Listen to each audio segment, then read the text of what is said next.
할렐루야. 하나님께서 새 하루를 허락해 주셨습니다. 오늘 하나님이 주시는 말씀은 레위기 16장 17절에서 19절 말씀입니다. 17절에서 19절 말씀입니다. 17절입니다.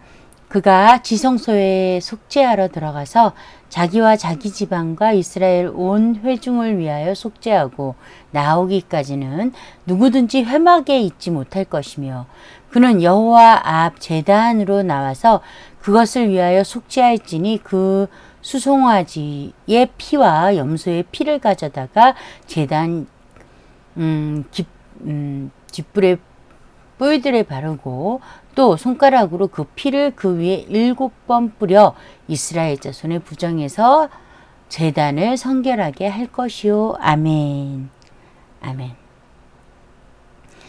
자, 계속해서 속죄일에 어떻게 해야 되는지 우리가 하나님께서 가르쳐 주신 것, 그것을 보고 있어요.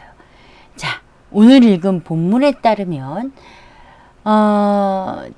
지성소에 이제 속죄하러 들어가죠. 먼저 뭐부터 해요? 우리가 본 것처럼 자기와 그의 집안, 그리고 또 누구요? 이스라엘 온 회중을 위해 속죄합니다. 그래서 그때까지 누구든지 어디에 들어가지 못해요? 회막에 있지 못해요. 회막에 있지 못해요. 왜 그럴까요? 아직 속죄하지 못했기 때문에. 속죄가 끝난 다음에 정결하게 돼야 다시 회막에 있을 수 있다라는 거예요. 18절 보니까요. 그는 여호와 앞 제단으로 나와서 속죄할 것이고 또 여러 가지 지금까지 보았던 그런 형식에 따라 어떻게 돼요? 속죄의 과정, 속죄의 방식들을 따라 속죄를 시작합니다. 그러면 19절에 보니까 또 피를 뿌리고 그래서 성결하게 되죠. 20절 보니까 지성소와 회막과 제단을 위하여 속죄하기를 마친 후에 살아있는 염소를 드리되. 그러니까 19절까지 보면 어떻게 제단을 해요? 7번 뿌려 이스라엘 자손의 부정에서 제단을 성결하게 할 것이요. 아주 표현이 재미있어요. 제단이 이스라엘 자손의 부정으로 말미암아 성결하지 못했다는 거잖아요. 그러니까 같은 말인데 표현을 이렇게 했어요. 이스라엘 자손의 부정에서 제단을 성결하게 할 것이요. 다시 말해 이스라엘을 성결하게 한다라는 말이에요. 이스라엘과 제단은 하나라는 거죠. 자, 오늘의 말씀은 우리에게 무엇을 가르쳐 주나요? 이들이 성결하게 되기 전까지는 회막에 있지 못해요. 다시 말해서 오늘날 저와 여러분이 죄로 인해서, 이 죄는 뭐예요? 정확하게 말하면 하나님을 믿지 못한 것, 그러므로 나타나는 많은 현상들, 서신서에 보면 너무나도 정확하게 나타나 있죠.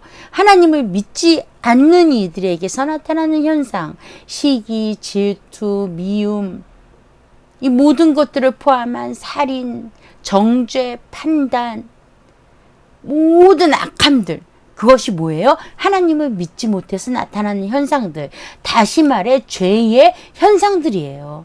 이런 것들이 나타나서 하나님을 믿지 못하는 이 죄 때문에 어떻게 돼요? 하나님과의 사이가 막혀요. 그러면 내가 하나님 앞에 있어도 하나님을 볼 수 없고 또 하나님 나라에 거하면서도 하나님의 통치를 받지 못하는 거예요. 그래서 아무리 노력하고 아무리 힘써도 즐거워요? 즐겁지 않아요? 즐겁지 않아요. 우리가 저번 시간에 배웠죠? 저번 시간에 하나님의 말씀을 들었어요. 예수 그리스도 외에는 우리를 거룩한 삶으로 이끌어 가실 분이 없어요. 예수님 밖에 없어요. 그 어떤 노력을 치밀하게 하여도 우리를 거룩으로 데려가지 못해요. 우리를 죄에서 속하지 못한다고요. 하나님을 믿게 하지 못한다고요. 단지 우리가 하나님 나라를 누린다, 하나님의 통치를 받는다, 하나님과 교통된다, 하나님의 말씀을 듣는다. 하나님의 말씀을 깨닫는다. 얼만큼요? 내가 거룩해진 만큼. 내가 죄에서 떠난 만큼. 내가 먼지만큼 떠났다면 내가 먼지만큼 아는 거예요. 내가 먼지만큼 하늘나라를 누리는 거예요. 거룩한 만큼 하나님 나라를 누립니다. 기도하겠습니다. 좋으신 하나님 아버지, 귀한 말씀 주셔서 감사합니다. 우리가 이렇게 힘들고 어렵고 슬프고 낭망하는 이유는 하나님과의 사이가 막혀서 우리의 죄 때문임을 고백합니다. 오직 거룩하여진 만큼 하나님 나라를 누리며 하나님의 생명을 누리며 하나님의 뜻대로 기쁨과 사랑으로 살아갈 수 있음을 이 시간 고백하오니 우리의 삶 전체가 이제는 거룩한 삶으로 나아가게 하여 주시옵소서. 예수님 이름으로 기도합니다. 아멘.